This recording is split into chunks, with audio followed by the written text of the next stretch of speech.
Good afternoon class.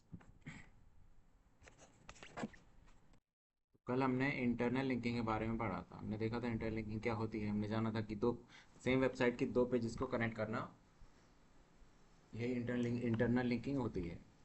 ठीक है, internal linking क्यों इंपॉर्टेंट होती है हमने ये देखा था।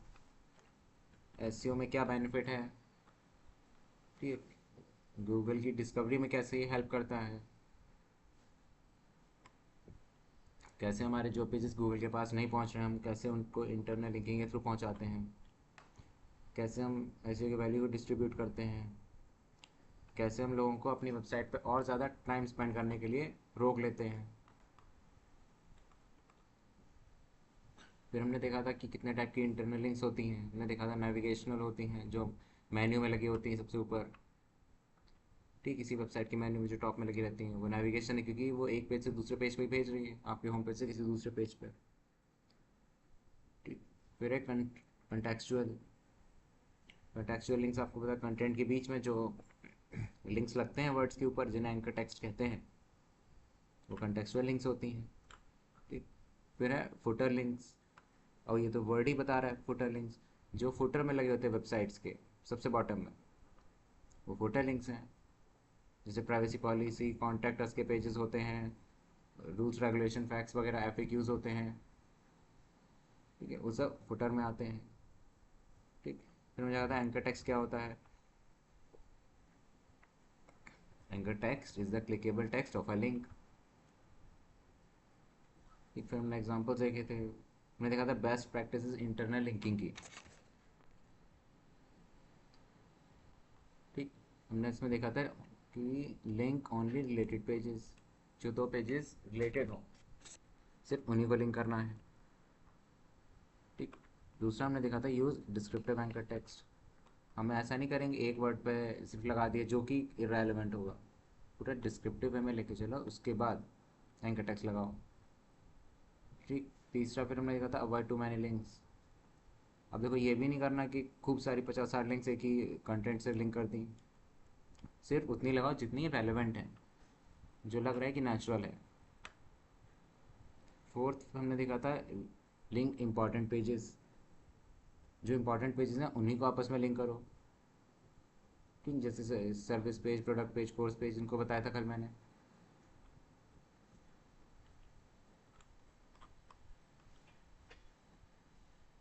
ठीक, फिर हमने देखा था कॉमन इंटरनल लिंकिंग मिस्टेक्स, कि इंटरनल लिंकिंग सबसे ज़्यादा कॉमन सी ऐसी कौन सी हैं मिस्टेक्स हैं जो होती रहती हैं।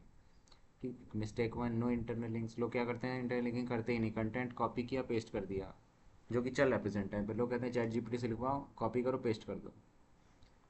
बिल्कुल गलत चीज़ें नहीं करनी। बताया था आपको एडिट करना है उसमें, चैट जीपीटी से कंटेंट आप कॉपी करो लेकिन उसको एडिट करो।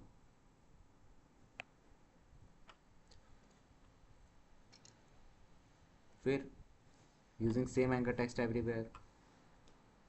अब आपको लग रहा है कि एक ही एंकर टेक्स्ट है, बार बार उसको हर जगह यूज़ कर रहे हो, अब ये भी नहीं करना है। देखो, सिर्फ वही यूज़ करो जो रिलेटेड है, रेलेवेंट है, मीनिंग कुछ दे रहा है।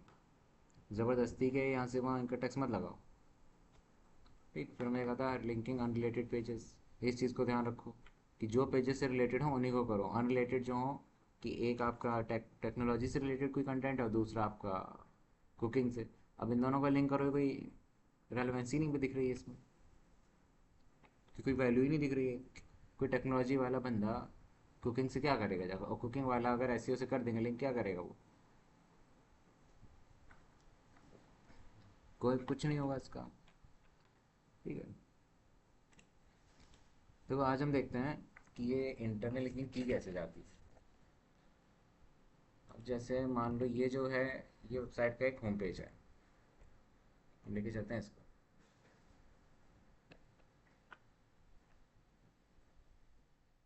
ठीक, ये एक वेबसाइट का होम पेज है। ठीक, अब हम आते हैं, ये आपको मैंने बताया था देखो डैशबोर्ड है। जब भी आप किसी बिजनेस के लिए काम करोगे वो आपको ये डैशबोर्ड देंगे, आपको आईडी पासवर्ड देंगे। आपको मैंने बताया था लॉगिन आईडी पासवर्ड मिलता है, उसमें आप जाके लॉगिन कर सकते हो। उसके बाद ये जो डैशबोर्ड है सेम रहता है, सारी जितनी वर्डप्रेस पे वेबसाइट्स बनी होंगी सबका डैशबोर्ड ऐसा ही मिलेगा आपको, कोई चेंज नहीं मिलने वाला। ठीक, उसमें भी कमेंट्स तक की जितने ऑप्शन हैं ये ऊपर से यहाँ तक ये सब में सेम रहेंगे, और ज़्यादातर हमको इन्हीं सब का काम रहता है। ठीक। पोस्ट में मैंने आपको बताया था, इसमें ब्लॉग्स वगैरह हम कंटेंट पोस्ट करते हैं। और पेजेस मतलब वेबसाइट की पेजेस, सर्विस पेज, ठीक, प्रोडक्ट पेज, वो सब पेजेस में रहेंगे। अब अभी क्योंकि हम कंटेंट लिख रहे हैं तो हम पोस्ट में देखेंगे। अब हम करेंगे क्या, एक कंटेंट को दूसरे कंटेंट से लिंक करेंगे, देखेंगे कि लिंक होते कैसे हैं। अब जैसे मैंने तमाम इसमें लिख रखे हैं, अब हम करते क्या है, कोई कंटेंट लेते हैं। जैसे एक कंटेंट ये लिखा हुआ है तो मैं इस पर जाता हूँ एडिट पे, और एक ये ब्लॉग लिखा हुआ है हेलो वर्ल्ड करके, मैं इसको व्यू करता हूँ।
अब ये जो है ब्लॉग है, मान लो ये कोई ब्लॉग है, ये एसईओ के ऊपर लिखा हुआ है। एग्जाम्पल के लिए मान लो ये एक पेज है जो, इस पे जो आर्टिकल लिखा है वो एसईओ के ऊपर लिखा है, और ये जो आर्टिकल है इस पे लिखा हुआ है types of digital marketing platforms. अब आपको पता लग रहा है ये आर्टिकल और ये आर्टिकल, ठीक है, ये वाला और ये वाला आर्टिकल, ये दोनों सेम है। सेम मतलब दोनों रिलेटेड हैं, ये कंटेंट और ये कंटेंट, क्योंकि इसको मान लो ये एसईओ के ऊपर लिखा है, ये डिजिटल मार्केटिंग के ऊपर लिखा है। अब जैसे मान लो मैंने एक आर्टिकल लिख रखा था ये वाला, ये डिजिटल मार्केटिंग के ऊपर वो लिख रखा था। अब जब मैं डिजिटल मार्केटिंग के बारे में बताऊंगा तो उसमें कहीं ना कहीं एसईओ का वर्ड आएगा ही। हम करेंगे उस वर्ड को सेलेक्ट करेंगे जिसके ऊपर हमको इंटरनेट लिंकिंग करनी है। अब ये वर्ड है, अब ये एक मान लो ये जो आर्टिकल था मेरा, ये दूसरा है, ये एसईओ के ऊपर था। अब मैं करूँगा कि ये जो ऊपर लिंक आता है इसको करते हैं कॉपी, ठीक है, और यहाँ पे जिस आर्टिकल से लिंक करना है और जिस वर्ड पे, ये एंकर टेक्स्ट है। अभी देखो, पहले इस वर्ड को करेंगे सेलेक्ट, इसके बाद ये ऑप्शन आएगा, देखो ये ऑप्शन कॉमन सब में, कहीं भी जाओगे वर्डप्रेस पे जब भी वेबसाइट बनाओगे एडिट करोगे ये ऑप्शन सेम मिलने वाला है आपको। ये ऑप्शन ये हो सकता है, ये ऑप्शन यहाँ आ गया और ये ऑप्शन यहाँ आ गया, बस इससे ज़्यादा और कुछ नहीं होगा, लेकिन रहेंगे ही ये ऑप्शन ही। ठीक, इस पर क्लिक करेंगे। अब देखो यहाँ पे बोल रहा है सर्च और टाइप यूआरएल। अब यहाँ पे हम दूसरे पेज का जिस पे एसईओ से रिलेटेड कंटेंट लिखा होगा हम उसको यहाँ पेस्ट कर देंगे और एंटर मार देंगे। अब देखो ये ब्लू कलर में आ गया, मतलब ये एंकर टेक्स्ट बन गया। अब इसको करते हैं सेव।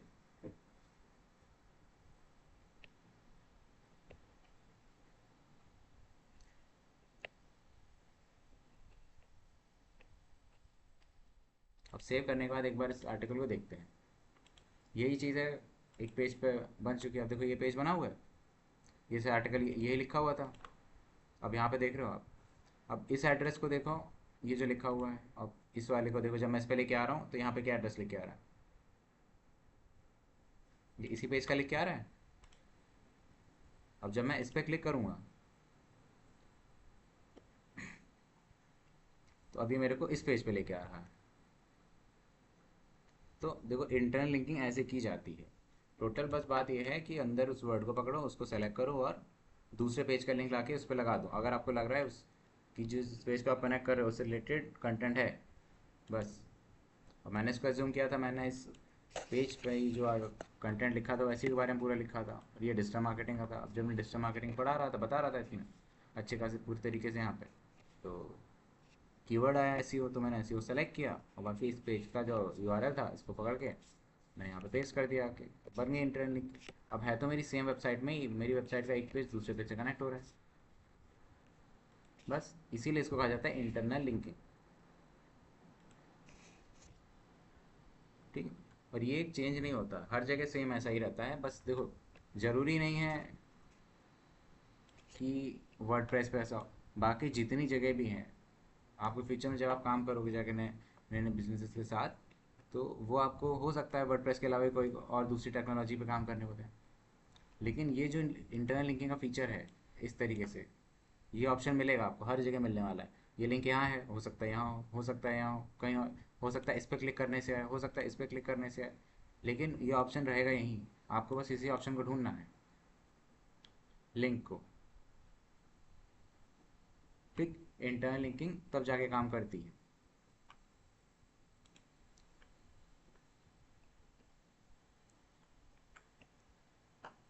तो देखो, आज जो हमारा टॉपिक है नया वो है image SEO.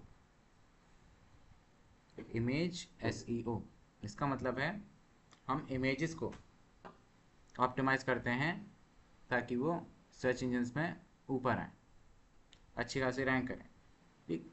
Image SEO means optimizing images on a website so that search engines can understand them. Pages load faster. Users get a better experience.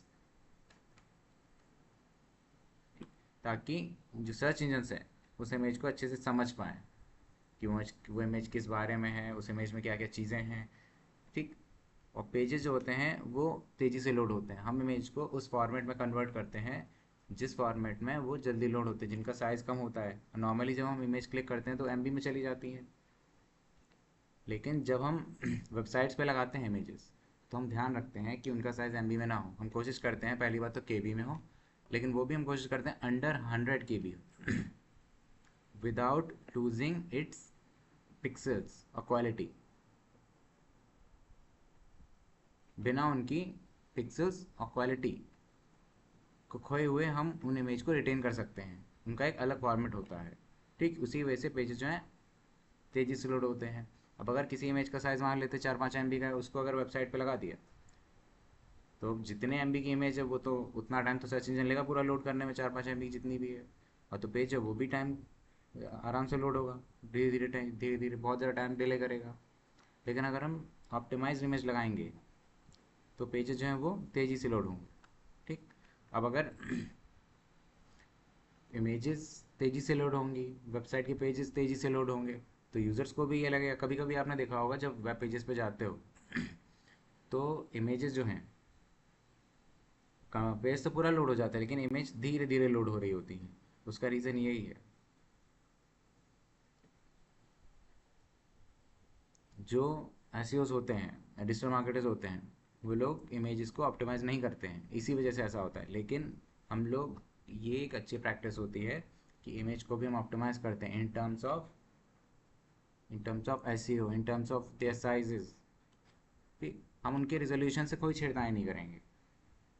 बस उनका फॉर्मेट जो है वो हम वेबसाइट्स के लिए, इंटरनेट के लिए ऑप्टिमाइज कर देंगे। ठीक।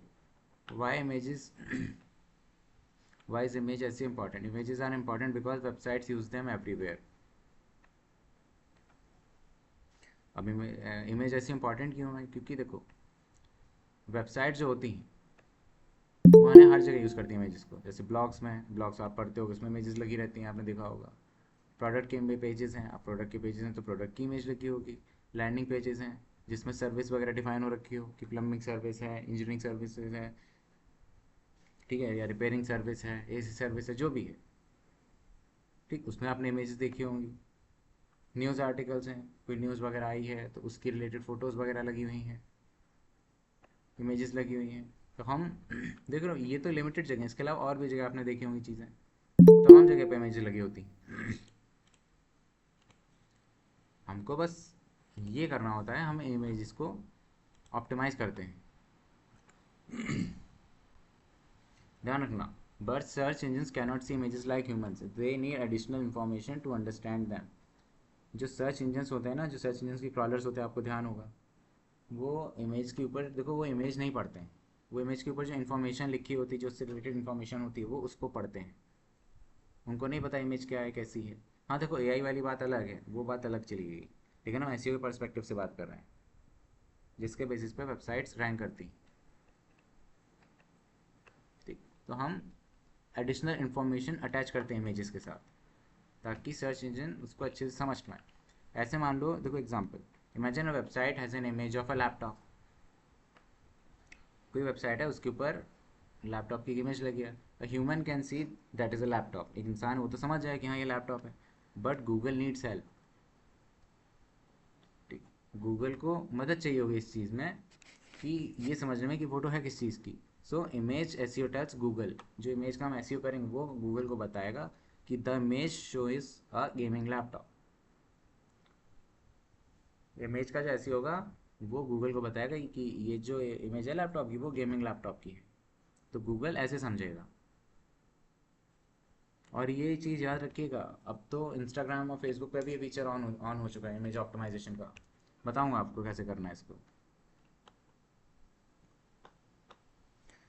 ठीक, फिर देखते हैं कुछ important elements of image SEO.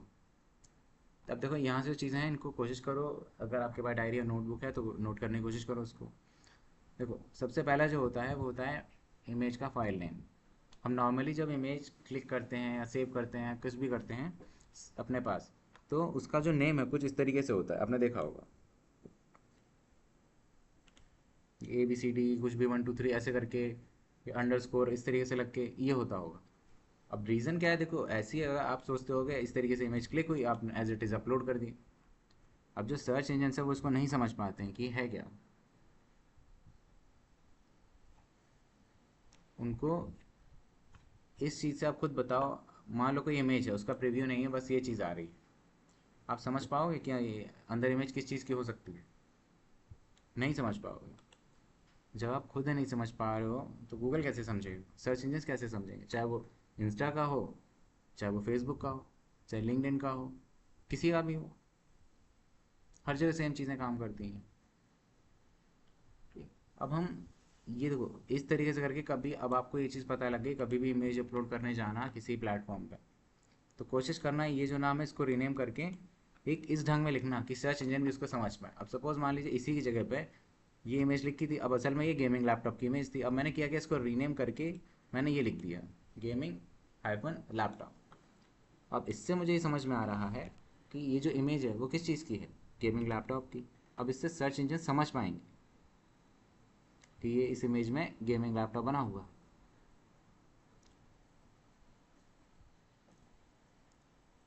अब कभी भी किसी ने नेक्स्ट टाइम अगर गेमिंग लैपटॉप सर्च किया तो बहुत अच्छा चांस है कि ये जो इमेज है ये ऊपर आ जाए, सर्च इंजन में ऊपर टॉप पे दिखाई दे, जैसे कल हम लोगों ने इमेज सर्च की थी।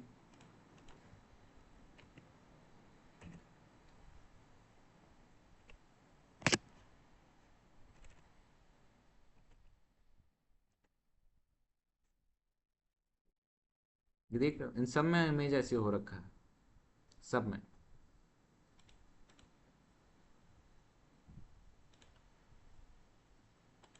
ठीक, तो याद रखो अब से जब भी इमेज को अपलोड करो आप, तो नाम ऐसा नहीं रहना चाहिए वहाँ पे, नाम इस तरीके से रहना चाहिए, और कोशिश करो स्मॉल केस ही रहेगा वहाँ पे, और स्पेस की जगह पे हम हाइफन यूज़ करते हैं। ये पहली चीज़ थी जो आपको ध्यान में रखनी है, जब भी इमेज अपलोड करोगे किसी भी प्लेटफॉर्म पर। पहली बात तो स्मॉल केस में रहना चाहिए, ठीक, और दूसरा स्पेस की जगह पे हाइफन रहेगा। ठीक है, इससे क्या होगा, जिस भी प्लेटफॉर्म पे आप इमेज अपलोड करोगे वहाँ का जो सर्च इंजन क्रॉलर्स होंगे वो उस इमेज को समझ पाएंगे कि इमेज किस बारे में है। दूसरा है ऑल्ट टेक्स्ट। ऑल्ट का मतलब ऑल्टरनेटिव, ठीक है, ऑल्ट टेक्स्ट। अब आप जब भी इमेज अपलोड करते हो ये ऑप्शन हर जगह रहता है, इंस्टा पे भी है, फेसबुक पे भी, मैंने देखा है हर जगह ये ऑप्शन। जब आप इंस्टा पे अपलोड करते हैं तो अदर सेटिंग्स या फिर एडवांस सेटिंग्स करके एक ऑप्शन आता है, उसके अंदर जाके ऑप्शन मिलता है ऑल्टरनेटिव टेक्स्ट का। वेबसाइट पे जब अपलोड करोगे तो जैसे ही आप इमेज अपलोड करते हो साइड में ऑप्शन ओपन हो जाता है ऑल्टरनेट टेक्स्ट का।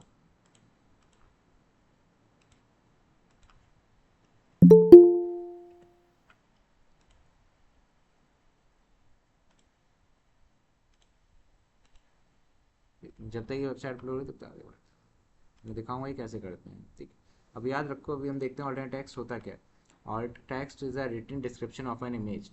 इमेज के बारे में देखो, जो भी चीज़ होती है इमेज में, जो भी चीज़ें हो रही होती हैं, कि एक कार खड़ी है, ठीक है, एक प्लेन उड़ रहा है, एक लैपटॉप रखा हुआ है, ठीक है, दो लोग चलते हुए इसमें खड़े हुए हैं, ठीक है, दिखाए गए हैं इमेज में, कि वाटर बॉटल है या कुछ भी इससे रिलेटेड, ये हम पूरा डिस्क्राइब करते हैं। तो इससे होता क्या है, सर्च इंजन्स बहुत ही अच्छी तरीके से समझ पाते हैं कि इमेज में है क्या। पहली चीज़ तो देखो ये है कि ये सर्च इंजन्स की डायरेक्ट हेल्प करता है, और दूसरा जो सबसे इंपॉर्टेंट चीज़ है, it also helps visually impaired users using screen readers. जो विजुअली थोड़े कमज़ोर होते हैं लोग, ये ऑल टेक्स्ट उनकी बहुत हेल्प करता है, क्योंकि वो करता क्या है, ऑल टेक्स्ट जो आपने देखा वो स्क्रीन रीडर्स होते हैं, वो एक तरीके से उसी चीज़ को आर्टिकुलेट करते हैं, प्रोनाउंस करते हैं जो स्क्रीन पे आ रहा होता है। तो हमारा जो ऑल टेक्स्ट है, वो इमेज रीडर्स जो स्क्रीन रीडर्स होते हैं, वो भी पढ़ के सुनाते हैं। तो उनके लिए भी अच्छी चीज़ है, लेकिन मेनली ये सर्च इंजन्स की बहुत हेल्प करता है, ठीक।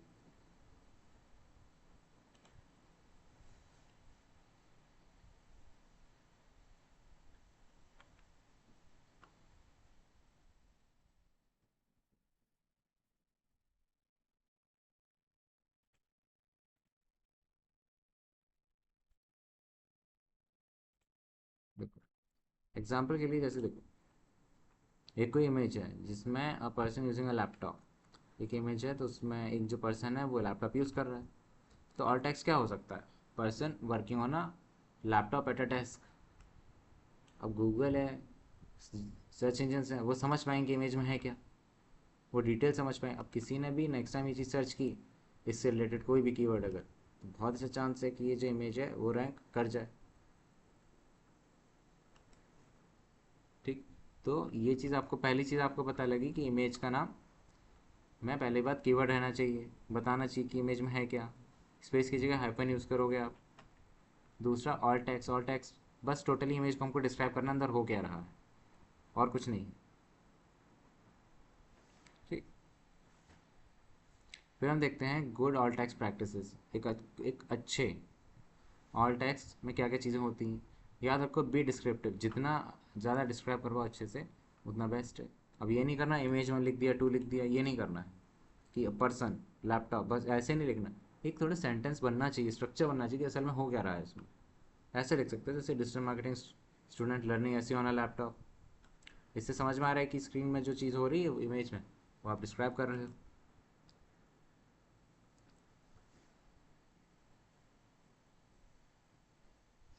फिर डू नॉट स्टफ कीवर्ड्स, ये तो आपको ऑलरेडी पता है कि कीवर्ड स्टफिंग कितनी ख़राब चीज़ है, एक ही कीवर्ड बार बार लगा दो, आपको ही पता है बहुत ख़राब चीज़ है।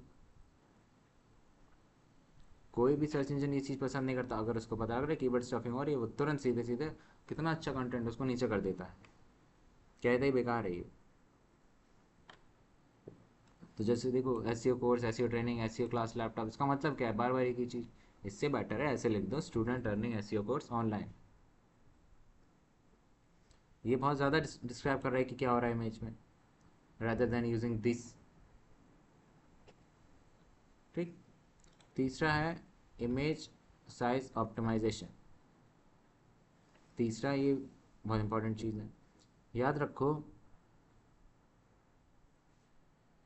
कि आपने देख लिया फाइल नेम कैसे चेंज करना है और फाइल नेम क्या होना चाहिए, ठीक। आपको पता लग गया कि कीवर्ड्स रहेंगे वो भी स्मॉल केस में, स्पेस की जगह हाइफन रहेगा, ठीक है। फिर हमने दूसरा देखा कि ऑल टेक्स्ट, इमेज में ऑल टेक्स्ट हम पुट करेंगे, वो हम और डिटेल में बता दें कि इमेज में क्या हो रहा है, ठीक है। याद रखो ऑल टेक्स्ट में हाइफन नहीं लगेगा, देखो दोनों चीज़ अलग अलग हैं, ये फाइल का नेम है, ये जो था ये फाइल नेम है, जैसे हम कुछ फाइल सेव करते हैं ना तो फाइल का नेम होता है, ये वो वाला नेम। और ऑल टेक्स्ट जो होता है एक डिस्क्रिप्शन होता है, बस हम इमेज में लिखते हैं। इमेज ये नहीं, इमेज में मतलब ये नहीं कि इमेज के ऊपर लिखते हैं, नहीं, एक अलग से सेटिंग आती है, हम उसमें पेस्ट करते हैं उसको, ठीक। तीसरा है इमेज है optimization, large images slow down websites. अब देखो इसका मतलब है जो बड़ी बड़ी इमेजेस होती हैं वो बहुत ज़्यादा टाइम लगा देती हैं वेबसाइट को लोड होने में। बड़े साइज से मतलब है, लार्ज इमेजेस से ऐसे समझो आप कि कोई कोई इमेज है 4-5 MB की है, 5-6 MB की है। अब आपको सोचो कि इतनी बड़ी इमेज आप खुद डाउनलोड करोगे कितना टाइम लगेगा। और कोई भी यूज़र किसी भी वेबसाइट के पेज पे 3 सेकंड से ज़्यादा नहीं रुकना चाहता है। अगर उसके पास सामने वेबसाइट 3 सेकंड में खुल गई तो ठीक है, नहीं तो वेबसाइट को छोड़ के चला जाएगा वो। ठीक। तो देखो कोशिश हम क्या करते हैं कि अगर हमारी इमेज का जो साइज़ है वो 5 MB है, तो हम कोशिश करेंगे वो 200 से 500 MB तक हो जाए। और कोशिश हम ये भी करेंगे, 500 ही बहुत ज़्यादा है, हम 200 के अंडर ही रखेंगे, वो ज़्यादा सही चीज़ है। वही सेम चीज़ जो 5 MB में थी हम उसी को 200 में दिखा सकते हैं। ये बताओ क्या फॉर्मेट होता है इसका। नहीं, अब क्योंकि देखो फाइल अगर हम छोटी कर देंगे तो सीधी सी बात है वेबसाइट का जो पेज है हमारा वो तेज़ी से लोड होगा। अब क्यों? क्योंकि देखो why speed matters, users don't like waiting. User जो है ना वो किसी भी पेज पे ज़्यादा रुकना चाहता ही नहीं, उनके सामने कंटेंट तुरंत खुलना चाहिए। If a page takes too long to load, users leave, engagement decreases. अगर कोई पेज बहुत देर में खुल रहा है तो यूज़र जो है उस पेज को छोड़ के चले जाएंगे। और जब यूज़र छोड़ के चले जाएंगे तो सीधी सी बात है इंगेजमेंट कम हो जाएगी, डिक्रीज हो जाएगी। ना तो कोई वेबसाइट पे आएगा, ना किसी पेज पे जाएगा, ना कोई कुछ खरीदेगा, ना आर्टिकल पढ़ेगा। नॉर्मल सी बात है, इसका ट्रैफिक कम हो जाएगा। ठीक है। इसी वजह देखो, इसी वजह से हमारे जो पेज पे जो इमेज रहेगी हम उसका साइज़ भी कम करेंगे। ठीक। इस चीज़ को याद रखना, वेबसाइट स्पीड कैन अफेक्ट ऐसी परफॉर्मेंस। आपका कंटेंट अच्छा हो, आपको बताइए सब पूरी सारी सारी चीज़ें ऑन पेज में ही हैं। ठीक है। फिर है चौथा इमेज फॉर्मेट। देखो कॉमन इमेज जो फॉर्मेट्स होते हैं, गुड फॉर फोटोग्राफ्स, मान लो जेपीजी है, ये प्रोडक्ट के फ़ोटोज़ के लिए बेस्ट होता है। ठीक। फिर है पीएनजी, ये ट्रांसपेरेंसी के लिए, जैसे आपने इमेजेस देखे होंगे ना जो ट्रांसपेरेंट होती हैं, ये उसके लिए ठीक है। अब जैसे लोगोस वगैरह, बैनर वगैरह, बैनर्स नहीं लोगोस, जब लोगोस वगैरह अपलोड करते हो या किसी बिजनेस का लोगो हुआ या प्रोडक्ट का लोगो, किसी भी चीज़ के लोगो हुआ, अगर आप ये उनके लिए बेस्ट रहता है पीएनजी, क्योंकि ट्रांसपेरेंट होते हैं। ठीक। ये है सबसे important format, dot web P. जैसे जेपीजी पीएनजी होती है उसी तरीके से ये भी फॉर्मेट होता है, वेब पी। वेबसाइट के ऊपर आप ध्यान रखो जितनी भी इमेजेस आप अपलोड करोगे किसी भी चीज़ के ऊपर, ठीक, मैं इस चीज़ की हटा हटा के बस लोगोस के लिए, देखो लोगोस के लिए हम पीएनजी यूज़ करेंगे। बाकी ब्लॉग हो गया, आर्टिकल में, प्रोडक्ट में, किसी भी आप सिर्फ और सिर्फ यही फॉर्मेट यूज़ करोगे, वेब पी। आपकी कोई भी इमेज लिखी बनी हुई है किसी फॉर्मेट में, आप उसको कन्वर्ट करोगे वेब पी में। रीज़न क्या है? सेम चीज़ सेम क्वालिटी बस छोटे साइज़ में। 2-3 MB की कोई फ़ोटो है, बहुत ज़्यादा 200 या 100 MB, 100 KB लेगा बस। और सेम क्वालिटी में जो वेबसाइट्स तेज़ी से लोड होती हैं उनमें देखा गया है कि वो इसी फॉर्मेट की इमेज का यूज़ करते हैं। ठीक। और पहले इसको देखते हैं किसी इस पर लगा हुआ है, जैसे इसी में आते हैं देखते हैं।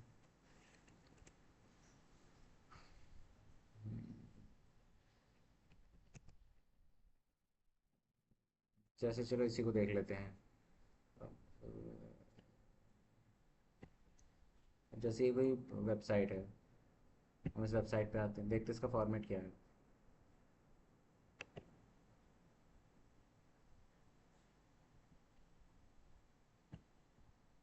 ये देखो पीएनजी है, क्योंकि इनको ये ट्रांसपेरेंसी चाहिए थी इनको, इसलिए इन्होंने पीएनजी यूज़ किया है। ठीक। कोई दूसरा देखते हैं, क्योंकि प्रोडक्ट की इमेजेस हैं इसलिए इनको पता है लोग प्रोडक्ट की फ़ोटो देखते हैं उसके बाद ही परचेज़ करते हैं, तो इसीलिए उन्होंने इस चीज़ का ख्याल रखा है।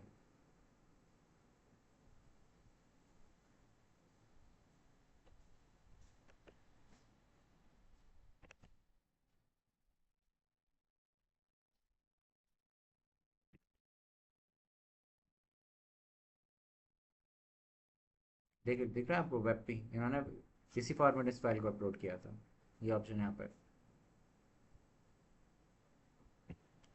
तो रीज़न क्या है, जो बड़ी बड़ी वेबसाइट्स रहती हैं वो इसी फॉर्मेट को यूज़ करती हैं, क्योंकि उन्हें पता है कि इससे वेबसाइट तेज़ी से लोड हो जाती है, ज़्यादा टाइम नहीं लगता है, लोड नहीं पड़ता है। ठीक। फिर fifth one is responsive images. Images should work properly on desktop, laptop and tablet. Example, a large desktop image should desktop adjust for mobile screens. अब देखो, आपने कोई इमेज इमेज अपलोड की है, अब हो सकता है वो डेस्कटॉप पे अच्छे से दिख रही हो, मोबाइल पे ना दिख रही हो, टैबलेट पे ना दिख रही हो सकता है मोबाइल पे अच्छी दिख रही हो, डेस्कटॉप पे जो अपलोड कर रहे हैं तो उसके पिक्सल्स ख़राब हो रहे हो, फट रही हो इमेज। ठीक। तो हम इमेज भी कुछ इस तरीके से अपलोड करते हैं कि वो एडजस्ट हो जाए हर स्क्रीन के लिए, वो जिस स्क्रीन पे खुले, वो जो इमेज है, चाहे वो मोबाइल पे खुले, चाहे टैबलेट पे खुले, चाहे टीवी पे खुले, किसी पे भी खुले, वो ठीक से आनी चाहिए। अब देखो, जो वेबसाइट्स वर्डप्रेस पे बनी होती, बहुत कम चांस रहता है कि उनमें ऐसी कोई दिक्कत आए, क्योंकि उनमें ये सब चीज़ें ऑटोमेटिक एडजस्ट हो जाती हैं। ठीक है। देखो, एक पूरा एग्जांपल लेके चलते हैं इमेज एसईओ का। Suppose you have a blog, हमारा कोई ब्लॉग है, हमने इसके ऊपर लिख रखा है बेस्ट डिजिटल मार्केटिंग टूल्स के ऊपर। अब उसमें हमने इमेज लगाई होगी कोई, तो उस अब क्योंकि हम डिजिटल मार्केटिंग टूल्स के बारे में दिखा रहे हैं, तो हमने उसमें एक इमेज लगाई इसके ऊपर, डैशबोर्ड का, एक डैशबोर्ड के स्क्रीनशॉट का। डैशबोर्ड का मतलब जहाँ पे डिजिटल मार्केटिंग टूल्स होंगे सारे। ठीक है। अब हुआ क्या, हमने इमेज लगाई, देखो ये इमेज लगी थी। अब एसईओ से पहले उस जो इमेज था उसका नाम क्या लिख रखा था, image123.png। ठीक। और जो अल्टर टेक्स्ट था, ऑल्टरनेटिव टेक्स्ट था, उसमें से पिक्चर लिखा था, फाइल नेम ये था, ऑल्टरनेट टेक्स्ट ये था। लेकिन ये जो चीज़ थी बिना एसईओ के थे। अब एसईओ के साथ में हमने क्या किया कि पहले हमने फाइल नेम चेंज किया, डिजिटल मार्केटिंग टूल्स डैशबोर्ड, क्योंकि वो इस चीज़ को ज़्यादा अच्छे से एक्सप्लेन कर रहा है।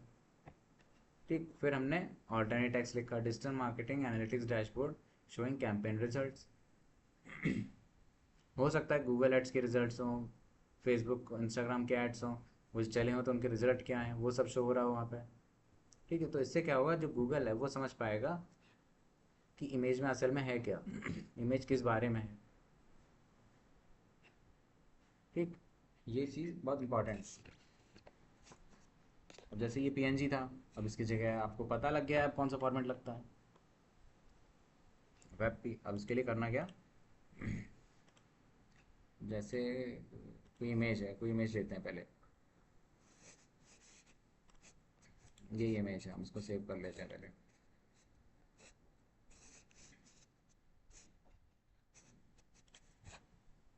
अब जो भी फॉर्मेट, जैसे ये पीएनजी में है, तो हम जाएंगे गूगल पे सर्च करेंगे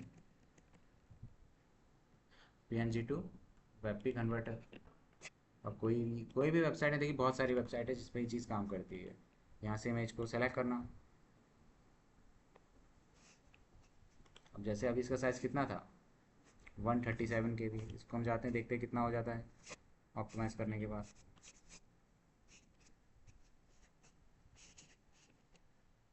सिर्फ 47 KB रह गया। इसको डाउनलोड करते हैं।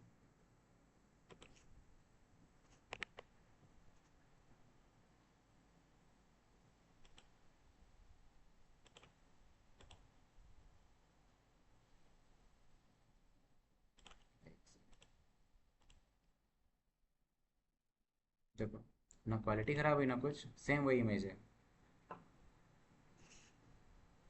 इसीलिए हम वेब पी फॉर्मेट को यूज़ करते हैं। ठीक। अब हम देखते हैं how image SEO help in Google images. जो गूगल इमेजेस में जो इमेजेस आती हैं, जो भी हम चीज़ सर्च करते हैं उससे रिलेटेड, तो Google as a separate search section Google images का। आपको पता है जो गूगल इमेजेस है वहाँ पे सिर्फ इमेजेस ही आती हैं, तो गूगल ने इसके लिए एक अलग ही सेक्शन दे रखा है। उनको पता है कि कुछ लोग हैं जो सेपरेट इसी सेक्शन में ही आते हैं और चीज़ों को ढूंढ, तो इसलिए उनको पता है कि इस इमेज से भी अच्छा खासा ट्रैफिक आ सकता है, सेल्स आ सकती हैं। तो उनको पता है कि लोग जो हैं वो प्रोडक्ट इमेजेस को ढूंढते हैं, कोई नए आइडियाज़ होते हैं उनके लिए ढूंढते हैं, कोई ट्यूटोरियल्स होते हैं, इंस्पिरेशन जैसे कोट्स वगैरह हो गए। ठीक है। कोई स्टेप बाय स्टेप कोई चीज़ हो गई कि इसको कैसे करें, कोई आइडियाज़ हो गए ये, कि यूट्यूब चैनल के लिए कोई आइडिया, फेसबुक पेज के लिए कोई आइडिया, कोई प्रोडक्ट हो जैसे अभी हमने देखा था कि कीबोर्ड के लिए। तो उनको पता है कि लोग जो है इन सब चीज़ों को सर्च करते हैं, तो इसीलिए उन्होंने क्या किया, एक अलग सेक्शन बना दिया। अब अगर हमारी कोई भी इमेज है, अगर वो गूगल इमेजेस में गई और ऊपर आ गई, तो अच्छा खासा हमारा चांस है कि हमें ट्रैफिक मिल जाए। और लेकिन वो इमेजेस वहाँ तभी आएंगी जब वो ऑप्टिमाइज्ड होंगी। कैसे? फाइल नेम से, ऑल्टरनेट टेक्स्ट से, उनका जो फॉर्मेट है वो वेब पी होगा। ठीक है। और कोशिश ये करो कि जो इमेज यूज़ करेंगे, जो भी हम अपलोड करेंगे, चाहे कंटेंट में चाहे कहीं भी, वो ऐसा ना हो कि कहीं और से कॉपी की हुई हो, अपनी खुद की बनाई हुई और जनरेट की हुई इमेज हम यूज़ करेंगे। देखो एआई इमेज को भी यूज़ कर सकते हो, लेकिन एडिट करना पड़ेगा।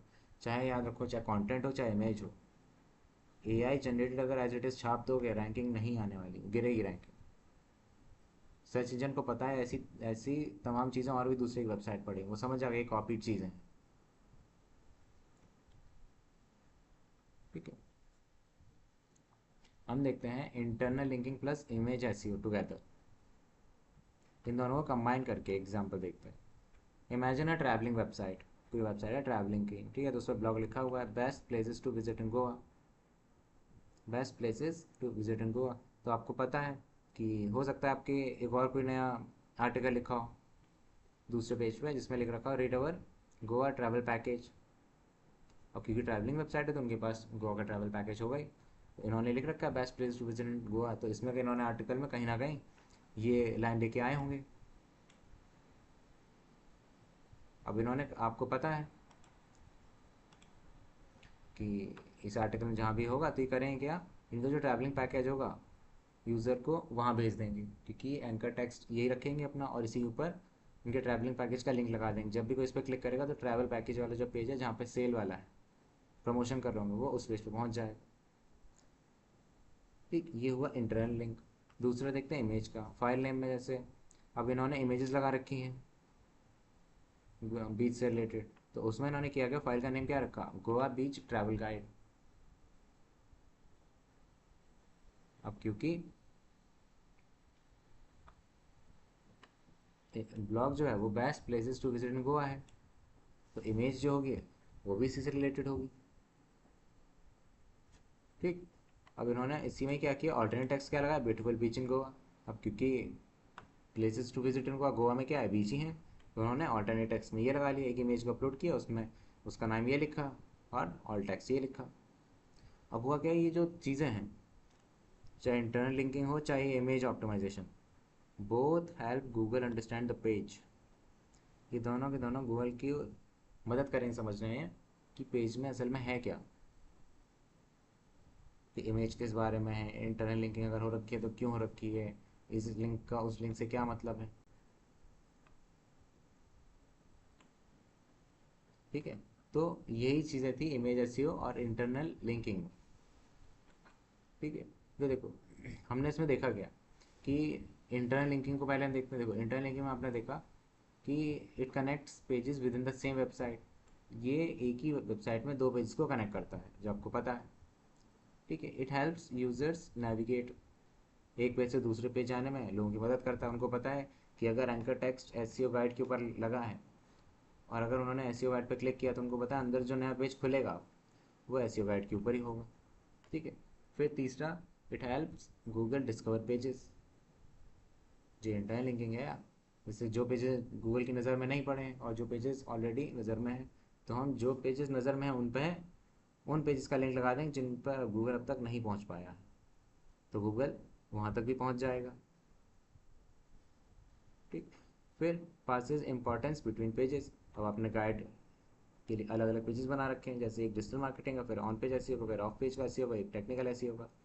अब आप ऐसे जब पढ़ेंगे तो उसके अंदर सारी चीज़ें लिखी होंगी, तो आप उन तीनों पेजेस को भी कनेक्ट कर देंगे। और क्योंकि इन्फॉर्मेशन है तो सबको इन्फॉर्मेशन वो भी इम्पॉर्टेंट है, और उन तीनों पेजेस को आप अपने एक पेज से कनेक्ट कर दोगे जिसमें ऐसे के बारे में आपने बताया होगा। तो इस तरीके से it passes importance between the pages. ठीक। फिर है image SEO. Image SEO helps Google understand images, आपको पता है। देखो इमेज एसईओ में सिर्फ तीन चीज़ों का ध्यान रखना है। आप जो नाम सेव करोगे इमेज का, वो स्मॉल केस में होना चाहिए और हाइफन लगा होना चाहिए, बस। नंबर नहीं रहने चाहिए, याद रखिएगा, सिर्फ small case letters, small case alphabetical letters, बस नंबर नहीं रहने चाहिए। दूसरा, इट इम्प्रूव्स पेज स्पीड। वो कैसे? जैसे अभी हमने वेब में कन्वर्ट की इमेजेस, अब जो इमेज का साइज़ कम होगा तो पेज पे लोड कम पड़ेगा, तो पेज जो है तेज़ी से लोड होगा।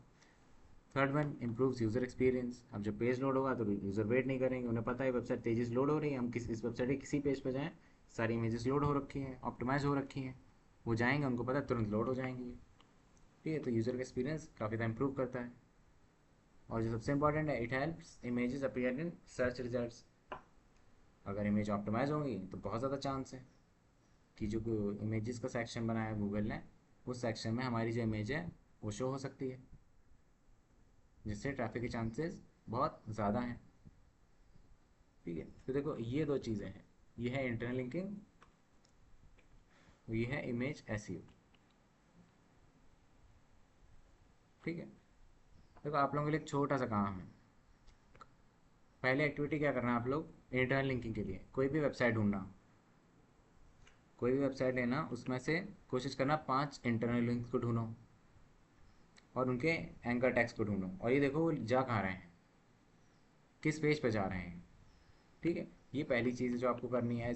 कोशिश करो कि कम से कम 2 या 3 वेबसाइट्स लो, उनमें यही चीज़ करो, ऐसे दोहराओ। और ये चीज़ लिख के करना, कहीं पे लिखना, अपनी एक नोटबुक ले लो या कि डायरी लिखना, उसमें ये सब चीज़ नोट करते जाना, ताकि आपको आइडिया लगेगा।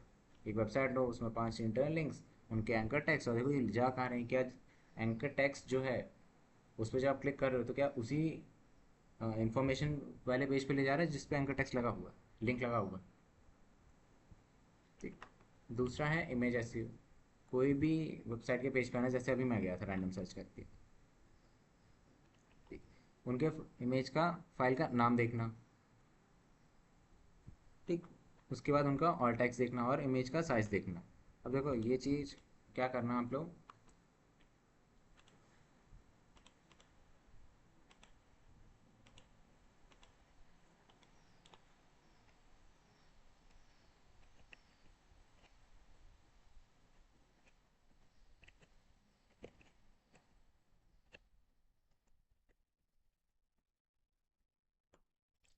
जैसे कि ये कोई ये वेबसाइट, हम इस पे आते हैं, हम इस वेबसाइट पे जाते हैं, ये चीज़ आपको भी करनी है, याद रखना। कोई भी चीज़ सर्च करना और लैपटॉप इसी वेबसाइट पे आना। अब देखो जब ये इमेज है, जैसे इस इमेज पे करना राइट क्लिक, इमेज पे करेंगे राइट क्लिक और आना इंस्पेक्ट का ऑप्शन मिलेगा, ये इमेज पे ही क्लिक करके रखें। अब जैसे ही आप क्लिक करोगे ये कोड यहाँ पे लोड होगा। अब यहाँ पे देखो ऑल्ट लिखा है, ये ऑल्ट, ये अब इसमें लिखा क्या हुआ है, देखो पढ़ो,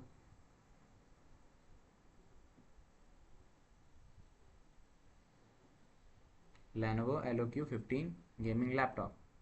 अब क्योंकि इन्होंने गेमिंग लैपटॉप ही टारगेट किया था, अब अगर मैं जब भी कोई सर्च करूँगा Lenovo LOQ15 गेमिंग लैपटॉप, तो बहुत अच्छा चांस है ये इमेज वहाँ पे दिखाई दे जाए।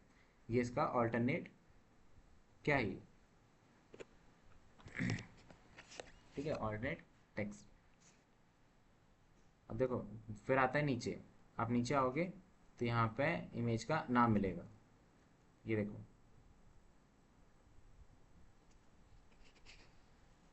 Lenovo -LOQ-15-24 गेमिंग लैपटॉप, दिख रहा है आपको, ये चीज़ है। और जैसे ये तो एक ही वेबसाइट है, और किसी दूसरी वेबसाइट पे देखते हैं चल के,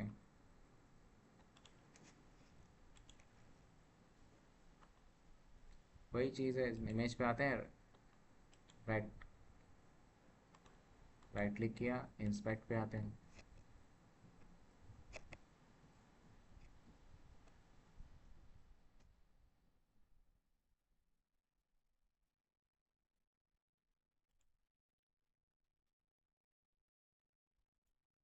इमेज पे आने के बाद यहाँ पे हम देखते हैं पहले ऑल टेक्स्ट कहाँ पे है, देखिए क्या लिखा है, ऑल्ट। अब इन्होंने क्या लिख रखा है, ये अंडरस्कोर लगा रखा है, जबकि आपको पता है कि ये सब लगाना गलत है। तो ये आपको एक मिस्टेक पता लगी, आप इनको सजेशन दे सकते हैं कि आपको अंडरस्कोर नहीं लगाना चाहिए,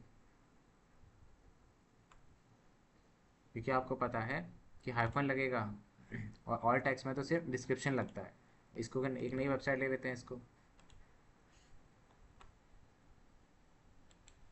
इस पर आते हैं, इंस्पेक्ट करते हैं इसको।